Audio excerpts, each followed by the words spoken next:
The Persian fleet did not need to defeat the Greeks in open water. It only needed to close one narrow channel. In 480 BC, the allied Greek fleet waited at Artemisium, guarding the maritime flank of Thermopylae. Behind it ran the Euripus, the confined passage between Euboea and the Greek mainland, and the fleet's only reliable escape route south. Xerxes' commanders planned to turn that route into a trap. The main Persian fleet would remain north of Artemisium, holding the Greeks in place. Meanwhile, 200 warships would sail unseen around the eastern coast of Euboea, enter the Euripus from the south, and close the route from behind. The island itself would become a wall. Persian ships would seal the northern entrance. The detached squadron would block the south. Trapped between them, the smaller Greek fleet would have no open water, no room to maneuver, and nowhere to retreat. If both jaws closed, Greece could lose its navy before Xerxes even reached Athens. But the trap depended on secrecy. Before the southern force reached its position, a warning crossed the strait. The Greek commanders suddenly understood what was moving beyond the island and how little time remained. They could retreat and risk sailing directly into the approaching squadron. They could remain at Artemisium and wait for the encirclement to close, or they could strike the Persian fleet in front of them before the second force arrived behind them. What followed was not a simple contest of ships. It was a 3-day struggle against a tightening map, decided by intelligence, destroyed by weather, and ended by the moment the Greeks realized that holding the battlefield was no longer worth losing the fleet. Artemisium was not an isolated battlefield. To the west, the Greek army held the pass at Thermopylae. At sea, the Allied fleet guarded the northern entrance to the Euripus, the narrow channel between Euboea and the mainland. Together, the two positions blocked the Persian advance into central Greece, but the naval position contained a dangerous weakness. The Euripus was the Greeks' route south. As long as it remained open, the fleet could withdraw toward Athens. If Persia closed it, the channel would become a cage. The Persian fleet anchored across the strait at Aphetai. It had already lost ships in a violent storm off Magnesia, but it still outnumbered the roughly 270 Greek triremes gathered at Artemisium. A direct attack offered no guarantee of destroying them. If the Persians advanced too soon, the Greeks could retreat through the Euripus. Xerxes' commanders might capture the anchorage while allowing the enemy fleet to escape intact. They wanted more than the position. They wanted the ships. So the Persians detached 200 warships from their main fleet and sent them east of Euboea, beyond the sight of Greek lookouts. The squadron would sail down the island's outer coast, round its southern end, and enter the Euripus from below. The main Persian fleet would remain in the north. Once the detached force reached the southern entrance, both ends of the channel could be closed. The plan used Euboea itself to conceal the maneuver. From Artemisium, the Greeks could watch the ships at Aphetai. They could not see what was moving behind the island. For the encirclement to work, however, the southern squadron had to arrive before the Greeks discovered the danger.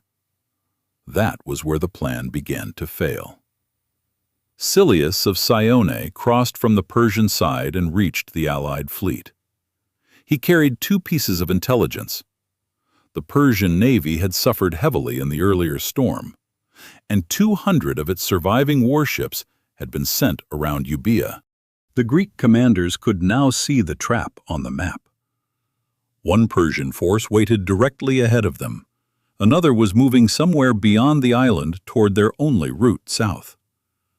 What Silius could not tell them was exactly where that squadron had reached. The warning revealed the danger, but not how much time remained. The Greeks considered waiting until darkness, then sailing south to intercept the detached force before it entered the Euripus. If they found it alone, they might destroy one arm of the encirclement before the main Persian fleet could intervene. But this required them to locate a moving squadron at night along an uncertain route. If they sailed too early, the two fleets might pass without seeing each other. If they moved too late, the Persians might already be approaching the southern entrance. And if the Greeks left Artemisium to search for them, the main fleet at Aphetai could advance behind them. There was no safe solution. Across the strait, the larger Persian fleet still did not attack.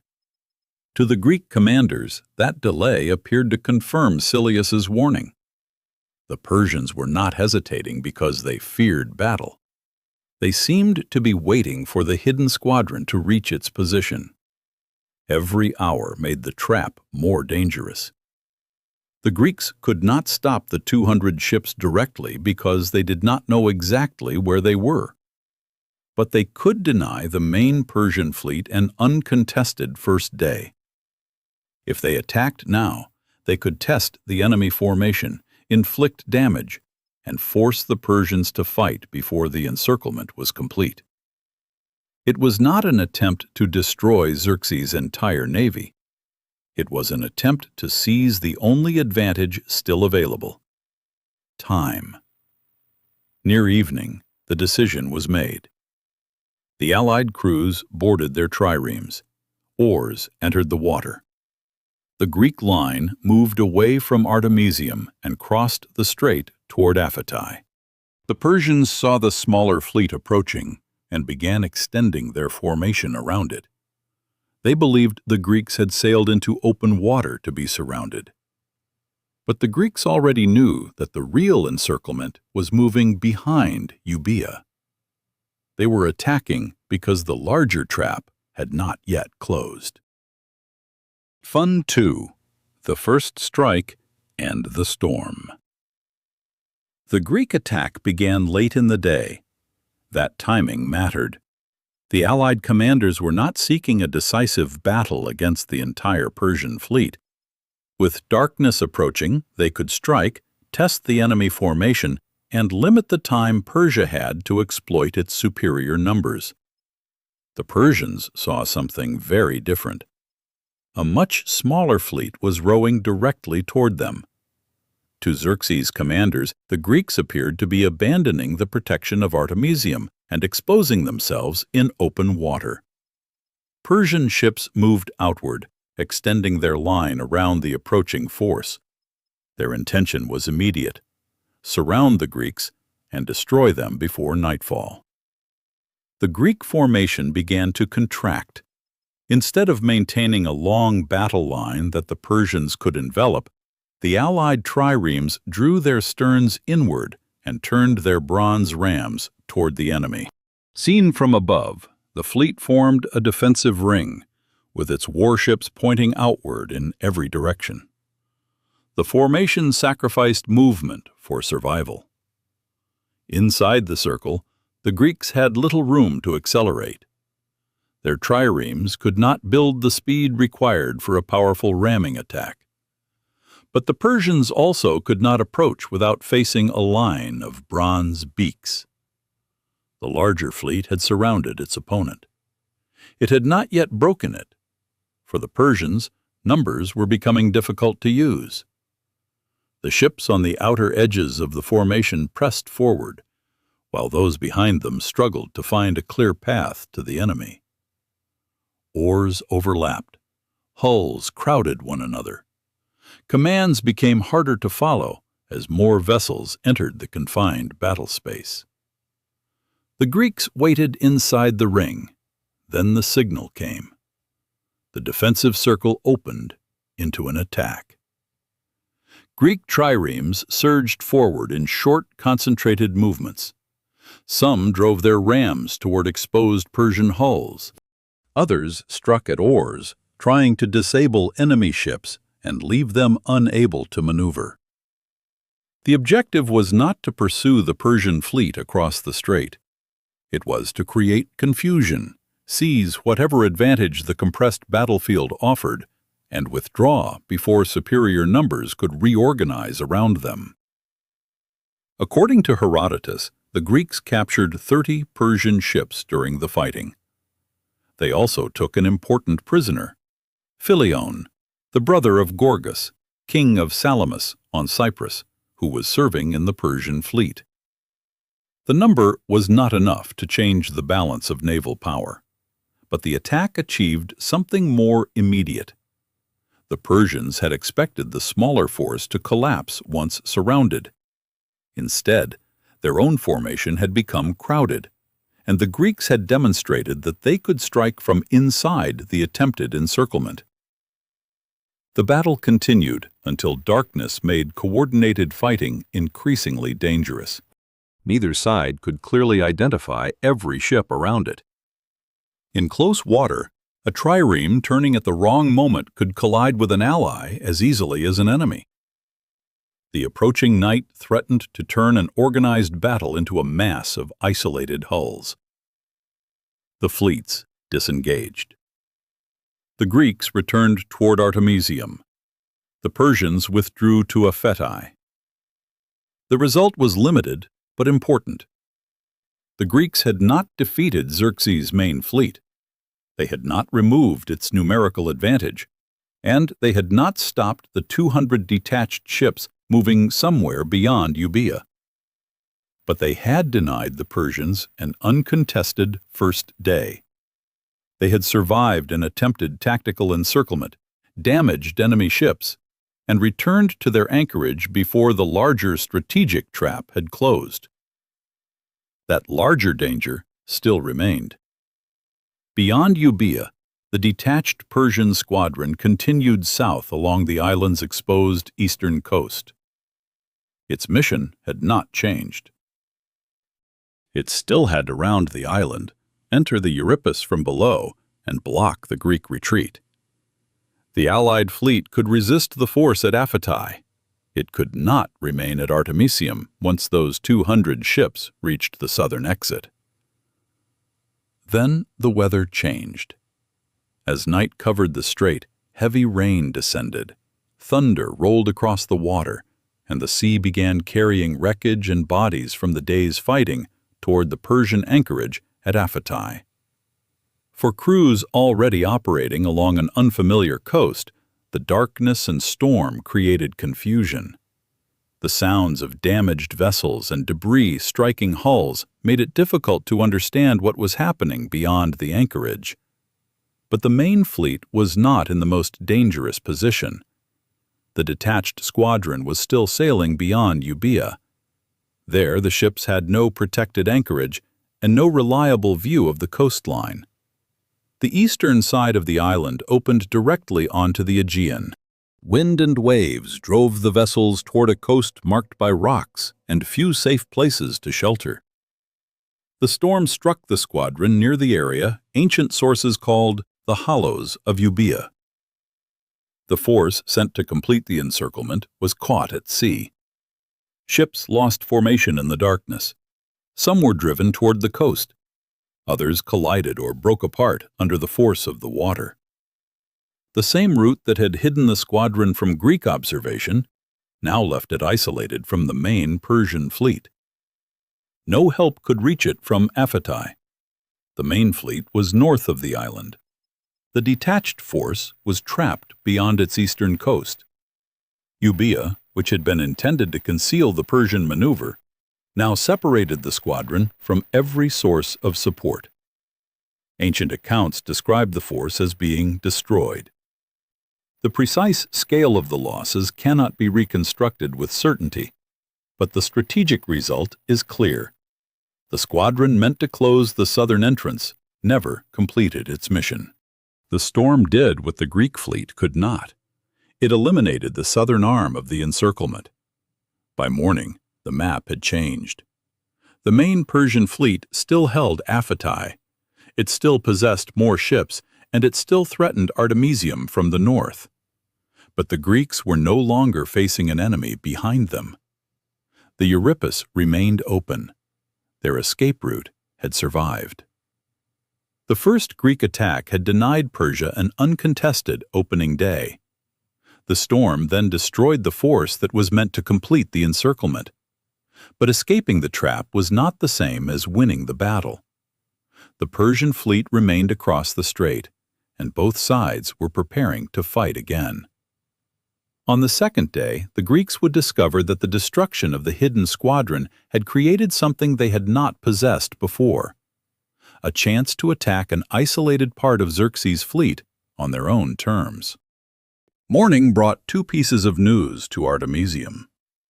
The first came from beyond Euboea. The 200 Persian warships sent to close the Euripus had been destroyed by the storm. The southern route remained open, and the Greek fleet was no longer in immediate danger of being trapped inside the channel. The second came from Athens. 53 additional triremes arrived to reinforce the Allied fleet. For the first time since the Persians had anchored at Aphetai, the map seemed to favor the Greeks. The hidden squadron was gone. Their escape route was secure. Their fleet was stronger than it had been the previous evening. But the main Persian force still remained across the strait. The storm had removed one arm of the encirclement. It had not ended the battle. The Greeks again waited until late in the day before moving. This limited the time available for a Persian counterattack and allowed them to strike without committing to an extended engagement against the entire enemy fleet. This time they attacked a group of Cilician ships. The Cilicians were only one contingent within Xerxes' multinational navy. By concentrating against an isolated section rather than challenging the whole Persian line, the Greeks could use local superiority, even while remaining outnumbered overall. They struck the Cilician vessels, destroyed them, and returned to Artemisium as darkness approached. It was another limited success. The Greeks had not broken the Persian fleet. But for a second day, a smaller naval force had crossed the strait, attacked part of Xerxes' armada, and withdrawn before the full weight of Persian numbers could be brought against it. The Persian commanders could no longer allow that pattern to continue. Each Greek attack damaged more than ships. It made the larger fleet appear passive and unable to control a much smaller enemy. The longer the Allies remained at Artemisium, the more time they gained to reinforce their position and threaten separated Persian contingents. On the third day, the Persians took the initiative. Around midday, their fleet left Aphetai and advanced toward the Greek position. This was no late attack designed to test the enemy before darkness. The Persians intended to force a decisive battle. Their ships extended into a broad semicircle as they approached, attempting to spread around the Greek fleet and compress it against the entrance to the channel. If the wings closed, the Allies would face the same immediate tactical danger they had survived on the first day, but now under sustained pressure from the full Persian force. The Greeks could not retreat without surrendering Artemisium. They moved forward to meet the attack. The two fleets collided across the strait. In the confusion of close combat, the Persian numerical advantage became difficult to control. Ships pressing forward from the rear crowded those already engaged. Triremes needed room to turn, accelerate, and align their rams. But the expanding Persian formation pushed more hulls into the same contested water. Some ships fouled the oars of their own allies. Others struggled to find a clear path through the battle. But crowding did not make the Persian fleet harmless. Its commanders could continue sending ships into the fight. Damaged vessels could fall back while fresh crews moved forward. The Greeks possessed no comparable reserve. Every trireme disabled in the strait reduced the strength of a fleet already responsible for protecting the route south. The battle continued for the rest of the day. Neither side achieved a clean breakthrough. The Greeks prevented the Persian line from forcing its way into the Euripus, but they could not drive the larger fleet back from Aphetai.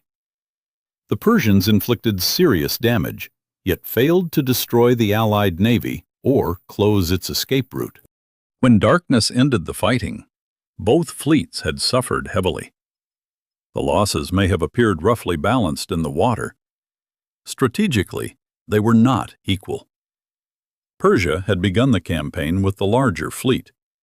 It had already survived 2 storms and could still draw upon contingents from across the empire. The Greeks had far fewer ships, and Athens provided the largest share of them. According to Herodotus, nearly half of the Athenian triremes had now been damaged. That did not mean every one of those ships had been destroyed. Some could still sail, and might later be repaired. But another battle of the same intensity could cripple the force before it reached the waters where the defense of Athens would be decided. The Greeks had escaped the Persian trap. They had survived 3 days of fighting. But they could not continue exchanging ships at the same rate. The Allied commanders began considering withdrawal. This was not simply an admission that the Persian fleet was too large. Artemisium had been chosen to protect the maritime flank of Thermopylae. As long as the Greek army held the pass, the fleet had a reason to remain in the north. If the ships withdrew too early, the Persians could threaten the defenders from the sea. If the army no longer held Thermopylae, however, the entire strategic purpose of Artemisium would disappear. The fleet would be guarding the flank of a position that no longer existed. That evening, a liaison vessel arrived from Thermopylae. Abronichus carried the news the commanders had feared. The Persians had discovered a route around the pass. Leonidas and the remaining defenders had been overwhelmed. The land gate into central Greece was open. The battle at sea had not caused the disaster at Thermopylae, nor could another day at Artemisium reverse it. The Persian army could now advance south, while its fleet continued pressing against a damaged Greek navy. If the Allies remained, they would risk losing their ships to defend a corridor that no longer protected anything behind them. The strategic equation changed in a single message. Before Thermopylae fell, leaving Artemisium could expose the army. After Thermopylae fell, remaining at Artemisium could expose the fleet. The Greeks had prevented the encirclement. Now they had to decide whether surviving the trap was enough, or whether pride would keep them at Artemisium until there was no fleet left to save. The 3rd day had left both fleets damaged. The Persians had failed to destroy the Greek line, but the Greeks could not afford another battle on the same terms. Their losses were harder to replace. Many ships required repairs, and the crews had already fought for 3 consecutive days. Then a ship arrived from Thermopylae. Abronichus brought the news that the pass had fallen.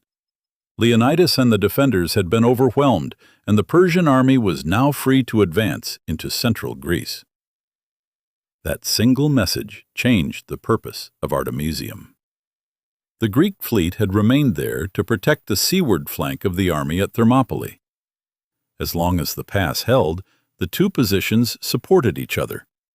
But once Thermopylae was lost, Artemisium no longer guarded a surviving defensive line. The Persian army could now move south by land, while its fleet remained close enough to threaten the Greeks at sea. If the Allied ships stayed, they risked being trapped far from the territories they would soon be needed to defend. The commanders, therefore, chose to withdraw. This was not a sudden collapse, nor an admission that the fleet could no longer fight. It was a recognition that Artemisium was no longer worth the ships required to hold it. The withdrawal began under cover of darkness. According to Herodotus, the Corinthian ships moved first while the Athenians remained at the rear. This order reduced congestion in the narrow channel and allowed the strongest contingent in the fleet to guard against any Persian pursuit. Before leaving, Themistocles made one final attempt to weaken Xerxes' fleet without another battle. At places where Ionian crews were likely to find fresh water, he left messages urging them to abandon the Persian cause, or, if they could not defect, to hold back when the next battle began. The appeal may not have persuaded the Ionians, but it could still create suspicion among Persian commanders and force Xerxes to question the loyalty of part of his own fleet. The Greek ships then moved south through the Euripus. The Persian fleet did not stop them. When the Persians returned to Artemisium, they found that the allied force had already gone. The waters were theirs, but the Greek withdrawal had remained organized. Its damaged ships, exhausted crews, and divided contingents were still moving together as a single fighting force. The battle for Artemisium was over. Its larger meaning, however, would not be decided by who remained on the battlefield, but by what the surviving Greek fleet could still do next. Artemisium was not a Greek victory. The Allies abandoned the battlefield. The Persian fleet remained operational, crossed the strait, and continued south beside an army that had already broken through Thermopylae. Central Greece now lay open. But Artemisium was not the decisive Persian victory Xerxes needed either. The Greek fleet had entered the battle under threat of destruction. Persia had attempted to close the Euripus from both directions, surround the Allied ships, and remove Greece's naval defense before the invasion reached Athens. That did not happen. The hidden squadron was destroyed by the storm. The main fleet failed to crush the Greeks during 3 days of fighting. And when Thermopylae fell, the Allies withdrew through a route that remained open. They surrendered the position. They did not surrender the fleet. That distinction defined the result. Territory could be abandoned and later recovered. Warships, trained crews, and the fragile cooperation holding the Greek alliance together could not be replaced so easily. Had the fleet remained at Artemisium for another major engagement, it might have inflicted further damage on Persia, but at the cost of losing the force southern Greece still depended upon. Withdrawal preserved that force for a battlefield where it would matter more. Artemisium had also exposed the limitations hidden inside Persian numerical superiority. A larger fleet was not automatically more effective in confined water. Too many ships could crowd one another, obstruct their own oars, and struggle to bring their full strength against a smaller formation. The Greeks had learned that disciplined resistance, local concentration, and control of the engagement's timing could prevent Persia from using its entire fleet at once. They had also learned the value of intelligence. Silius's warning revealed the strategic encirclement before it was complete. Without that information, the Greeks might have remained unaware of the force moving behind Euboea until their retreat had already been threatened. But intelligence alone did not save them. Weather destroyed the southern arm of the trap. Greek action prevented the main fleet from controlling the battle without resistance. And the decision to withdraw, preserve the result after Thermopylae, made the position impossible to justify. No single factor decided Artemisium. The outcome emerged from information, geography, weather, tactical discipline, and the willingness to abandon ground before preserving it became more expensive than losing it. The Persian fleet still advanced. Athens would be evacuated. The city would be occupied and burned. To anyone watching Xerxes move south, Artemisium could appear to have changed nothing. Yet the invasion had failed to eliminate the one force capable of challenging Persian control of the sea. The allied triremes regrouped near Salamis, where geography would again restrict the space available to the larger navy. This time, the Greeks would not be protecting a distant flank or testing whether they could survive. They would be fighting for the survival of the alliance itself. Artemisium did not provide a perfect blueprint for Salamis. The waters, objectives, and circumstances were different.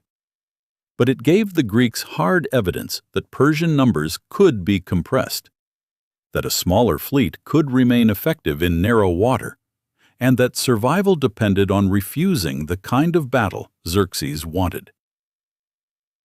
At Artemisium, Persia gained the route south. The Greeks gained the experience to contest what came next. The battle therefore ended without a clean tactical victor. Persia held the abandoned waters and continued its invasion. Greece failed to preserve the northern defensive line. But Xerxes had needed more than an open route. He needed the Greek navy destroyed. Instead, the fleet escaped the trap, carried its crews south, and remained united long enough to fight again. Weeks later, in the narrow waters of Salamis, Persia would discover the true cost of allowing it to survive.